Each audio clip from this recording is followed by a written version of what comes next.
শুভ সন্ধ্যা বন্ধুরা। গতকাল 2023 সালে WBCS প্রিলিমিনারি পরীক্ষার ফলাফল প্রকাশিত হয়েছে এবং সেই ফলাফলে আমরা যেটা দেখেছি যে কাট অফ মার্কস যেটা গেছে জেনারেল ক্যাটাগরির ক্ষেত্রে সেটা হচ্ছে 101.25। এবার রেজাল্ট বেরোনোর পর থেকে বহু পরীক্ষার্থী আমাকে হোয়াটসঅ্যাপে পার্সোনালি মেসেজ করে জানিয়েছেন যে তারা পাস করেছেন বা এরকম।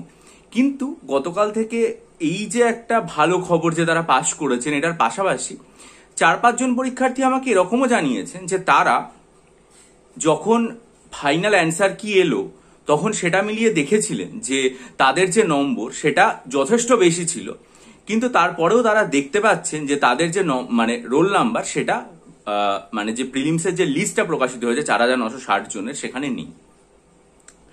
যেমন একজন পরীক্ষার্থী জানিয়েছেন যে আমার মার্কস 106 এসেছিল, অথচ দেখলাম যে আমার নাম এলো না প্রিলিমিনারি লিস্টে। কেন হলো এটা বুঝতে পারছি না। আবার আরো একজন পরীক্ষার্থী যেটা লিখেছেন সেটা হচ্ছে যে আমার সব মিলিয়ে 110 আসছিল এবং আমি মেন পরীক্ষার জন্য প্রিপারেশনও নিয়েছিলাম, অথচ দেখলাম যে লিস্টে আমার নাম নেই। এটা আমার কাছে একটা অবিশ্বাস্য লেগেছে। আবার একজন পরীক্ষার্থী জানিয়েছেন যে তিনি 105-এর বেশি নম্বর পেয়েছেন এবং সবচেয়ে বড় কথা তিনি এটাও লিখেছেন যে তিনি SC ক্যাটাগরি, কিন্তু তারপরে দেখা যাচ্ছে যে তার নাম লিস্টে নেই। এরকম 5-6 জন পরীক্ষার্থী আমাকে গতকাল থেকে এখনো পর্যন্ত যেটা জানিয়েছেন হোয়াটসঅ্যাপে পার্সোনালি মেসেজ করে যে তাদের নম্বর এরকম ভাবে বেশি আছে, 101-এর থেকে বেশি আছে এবং তারা ফাইনাল অ্যান্সার কি মিলিয়ে দেখেছেন যে এরকম নম্বর আসছে, কিন্তু তারপরেও দেখা যাচ্ছে যে তাদের নম্বরটা তাদের রোল নাম্বারটা নেই, অর্থাৎ তারা প্রিলিমস কোয়ালিফাই করতে পারেনি। বিশেষ করে যে সমস্ত পরীক্ষার্থীরা তাদের নম্বর মেলানোর পরে আস্তে আস্তে দৃঢ় প্রতিজ্ঞ হয়ে মেন পরীক্ষার জন্য প্রিপারেশন নিচ্ছিলেন, কারণ আমরা তো মোটামুটি একটা ধারণা সবাই করতে পেরেছিলাম যে এবারের যা প্রশ্নপত্র হয়েছে তাতে কাট অফ মার্কস নম্বর অনেকটাই কম থাকবে। এবং আমি যেটা এর আগে বারবার করে প্রেডিকশনও করেছিলাম যে 100-র কিছু বেশি হয়তো হবে, 100 থেকে 105-এর মধ্যে হবে। এবং সেটার পরে যখন পরীক্ষার্থীরা প্রস্তুতি নিচ্ছিলেন এবং তারপর যখন তারা দেখলেন যে তারা ফাইনাল অ্যান্সার কি মিলিয়ে দেখছেন 110, 107 বা 106 এরকম নম্বর তাদের রয়েছে, কিন্তু তারপরেও যেটা হলো সেটা হচ্ছে যে তারা শেষ পর্যন্ত যে 4960 জনের লিস্ট যেটা গতকাল প্রকাশিত হয়েছে WBCS প্রিলিমসের ফলাফল আকারে সেখানে নেই। সেটা সত্যি একটা খুব দুর্ভাগ্যজনক ব্যাপার। এখন কিভাবে এটা হয়ে গেল, কোন জায়গায় পরিবর্তনটা হলো তাদের রেজাল্টের বা তাদের এই নম্বরের ক্ষেত্রে কি গন্ডগোল বা ত্রুটি বিচ্যুতি হলো, এটা তো এই মুহূর্তে বাইরে থেকে বোঝার কোনো উপায় নেই। সুতরাং আমার যেটা এই মুহূর্তে দাঁড়িয়ে মনে হয় সেটা হচ্ছে অপেক্ষা করা উচিত যে পাবলিক সার্ভিস কমিশন যখন একদম প্রত্যেক পরীক্ষার্থী রোল নাম্বার দিয়ে, তাদের ক্যাটাগরি দিয়ে এবং তাদের যে প্রাপ্ত নম্বর প্রিলিমিনারিতে সেটা প্রকাশ করবে।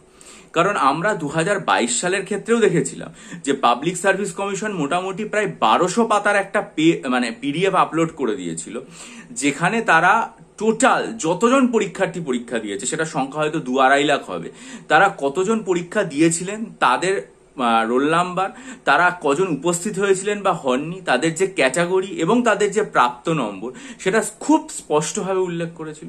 কিছুদিন আগে West Bengal audit and account service recruitment preliminary এক্সামিনেশনের নম্বরও বেরিয়ে গেছে, এই রেজাল্ট বেরিয়েছে এবং সেখানেও একটা এরকম PDF আপলোড করা হয়েছে যেখানে প্রত্যেক পরীক্ষার্থীর রোল নাম্বার, তাদের ক্যাটাগরি, তারা উপস্থিত ছিলেন কি ছিলেন না এবং তাদের যে প্রাপ্ত নম্বর সেটা পুরোপুরি উল্লেখ করে দেওয়া হয়েছে। এখন এখানে তো শুধুমাত্র যারা সিলেকশন পেয়েছে না এই লিস্টে তাদের নাম আছে, কিন্তু এই যে এরকম একটা দ্বিধাগ্রস্ত অবস্থায় যে পরীক্ষার্থীরা রয়েছে, যে আমার মনে হচ্ছে যে আমি হিসাব করে দেখেছি যে আমি 110 পেয়েছি বা এতটাই আমি প্রতিজ্ঞাবদ্ধ যে আমি প্রাপ্ত নম্বর পেয়ে মেন্সের জন্য প্রস্তুতিও নিতে শুরু করেছিলাম, কিন্তু খুবই আক্ষেপ বা খুবই একটা দুর্ভাগ্যের ব্যাপার যে আমি লিস্টে দেখলাম যে আমার নাম নেই। তারপরে তো খুবই ভেঙে পড়া বা মুছতে পড়ে এবং এটা সামনের যে পরীক্ষা সেটার উপরেও একটা খুব ঋণাত্মক প্রভাব ফেলে সামনের প্রিলিমসের প্রস্তুতি বা অন্যান্য মিসলেনিয়াস বা ক্লার্কশিপের প্রস্তুতির ক্ষেত্রে। তখন আমার কি হবে বা সেটা জানার জন্য আমার যেটা মনে হয় সেটা হচ্ছে অফিসিয়ালি যখন নাম্বারটা আসবে যে তারা কত পেয়েছেন প্রকৃতপক্ষে এই প্রিলিমসে, যেটা পাবলিক সার্ভিস কমিশন জানাবে, গতবারও যেরকম জানিয়েছিল 2022-এ এবং এবারও অডিট অ্যান্ড অ্যাকাউন্টসের ক্ষেত্রে জুন মাসেই জানিয়েছে। আমার বিশ্বাস যে কয়েকদিনের মধ্যেই নিশ্চয়ই তারা হয়তো মানে সামনের সপ্তাহে তারা এটা জানিয়ে দেবে যে ডিটেল রোল নাম্বারটা, তখন তারা নিজেদের রোল নাম্বারটা সার্চ করে সেখানে তারা দেখবেন এবং ব্যাপারটা অনেকটা ধারণা করতে পারবেন বলে আমার আর কি মানে বিশ্বাস। সেই জন্য পাবলিক সার্ভিস কমিশনের কাছে যেটা অনুরোধ যে তারা যেন দ্রুত প্রত্যেক পরীক্ষার্থীর রোল নাম্বার, তাদের ক্যাটাগরি যেভাবে তারা অডিট অ্যান্ড অ্যাকাউন্ট সার্ভিসে বের করেছেন, তারা উপস্থিত হন বা না হন, ফর্ম ফিল আপ করে থাকে, প্রত্যেকেরটা বিস্তারিতভাবে প্রকাশ করে দেয়।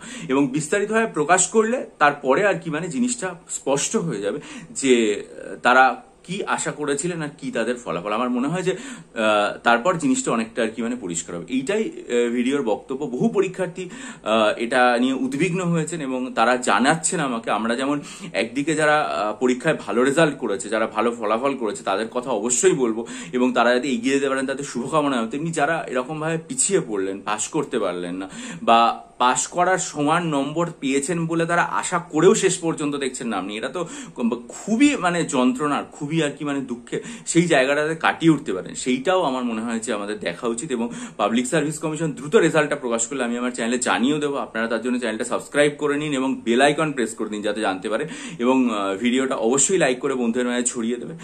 আর আমার মনে হয় যে যতটাই দুঃখ হোক না কেন, খারাপ লাগবে, 2-4 দিন মানে কষ্ট হবে, কিন্তু তারপর পুনরায় উঠে দাঁড়িয়ে সামনে যে পরীক্ষা আছে, মিসলেনিয়াস পরীক্ষা হোক বা ক্লার্কশিপ হোক, যেটা ফর্ম আপনারা ফিল আপ করেছেন, বা সবচেয়ে বড় কথা 2024-এর যে প্রিলিম সেটা হোক, সেটার জন্য প্রস্তুতি। কারণ হেরে যাওয়া বা ভেঙে পড়া বলে কিছু হয় না, আমাদের সামনের দিকে সব ধাক্কা সহ্য করেও কিন্তু সামনের দিকে এগিয়ে চলতে হবে। কারণ মানুষ পড়ে যায়, বারবার করে ধাক্কা খায়, হোঁচট খায় এবং তারপর উঠে দাঁড়িয়ে হাঁটতে শেখে। সুতরাং ভেঙে পড়া বা পিছিয়ে পড়লে হবে না, আমাদেরকে এগিয়ে যেতে হবে। সেটার সম্পর্কে কিভাবে আমাদের পরবর্তী যারা পাস করতে পারলেন না তারা কিভাবে পরবর্তী 24-এর প্রস্তুতি নেবে সেটা নিয়েও আমি ভিডিও আনবো।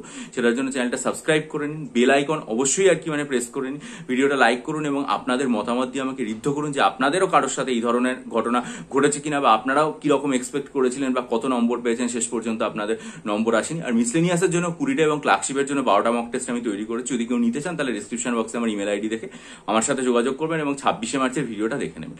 ভালো থাকুন, বিজয়ী হন, সফল হন।